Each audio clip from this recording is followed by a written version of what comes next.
எல்லாருக்கும் வணக்கம். நான் உங்கள் டி கிருத்திகா யூடியூப் சேனலிலிருந்து கதைக்கிறேன். என்னவென்றால் இது என்னடான்னு பார்ப்பீங்க. ஒன்றுமில்லை, நான் எக்ஸ்ட்ராவாக படிக்கிற அதாவது வயலின் சிலம்பம் படிக்கிற இடத்துல பொங்கல் விழா நடந்தது.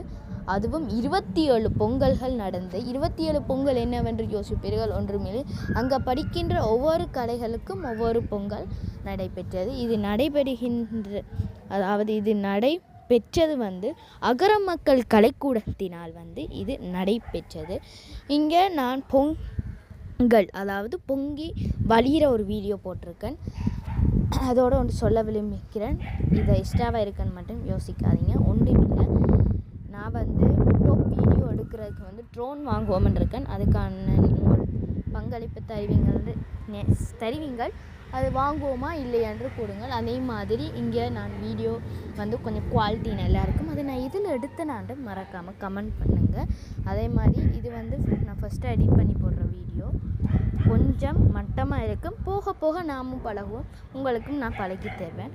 இப்போ இதில் பார்த்திங்கன்னா நான் சிலம்பம் சுற்றுற வீடியோ தான் போட்டிருக்கேன். அதாவது நான் சிலம்பம் வீராங்கனையில் சிலம்பம் எனக்கு தெரியும். நான் சுற்றும் வீடியோ வேணுமெண்டா மறக்காமல் கமெண்ட் பண்ணுங்கள். அதாவது ஒரு தடி கமெண்ட் பண்ணுங்கள். இது மட்டும்தான் இல்லை. அடுத்த சொல்லணும் என்றால் இந்த அகர மக்கள் கலைக்கூடம் ஸ்ரீலங்காவில் ட்ரிங்கோமலியில் இருக்குது. ட்ரிங்கோவில் இருக்காது. சீரியஸாக வெரி லக்கி பர்சன். ஏன் நான் அப்படி சொல்கிறேன்டா, இவங்களுக்கு அனைத்து கலைகளையும் ஒரே இடத்துல பழகிறதுக்கு தான் இந்த அகர மக்கள் கலைக்கூடம் இருக்குது. அவங்களுக்கு ஒரு நோக்கி இருக்குது. அது தமிழர் கலை தலைமுறை தாண்டி என்று.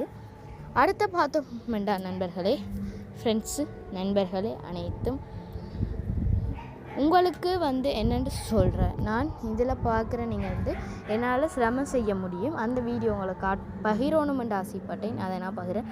மீண்டும் ஒருக்கா சொல்கிறேன். இதாண்டு ஃபஸ்ட்டாக எடிட் பண்ணி வாய்ஸ் கவர் கொடுக்குறது. அதனால் கொஞ்சம் மட்டமாக இருக்கும், அட்ஜஸ்ட் பண்ணிக்கோங்க. சாரி. மறக்காமல் இல்லை, தயவுசெய்து ஸ்கிப் பண்ணாங்க. இது ஃபஸ்ட்டாக நான் கதைச்சி போடுறேன். அவ்வளவுதான் என்று இல்லை. இந்த வீடியோ பாருங்கள், நான் செய்த சிலம்பம் வீடியோவை. அதோடு நான் சொல்ல விரும்பிக்கிறது, இதே மாதிரி நான் செய்கிற விடயங்கள், உங்களுக்கு பழக்க வேண்டிய விடயங்கள், என்ற மீன் பற்றிய விடயங்கள் வேணும்னா மறக்காமல் D Kiruthika YouTube channel like and subscribe பண்ணுங்கள். நன்றி.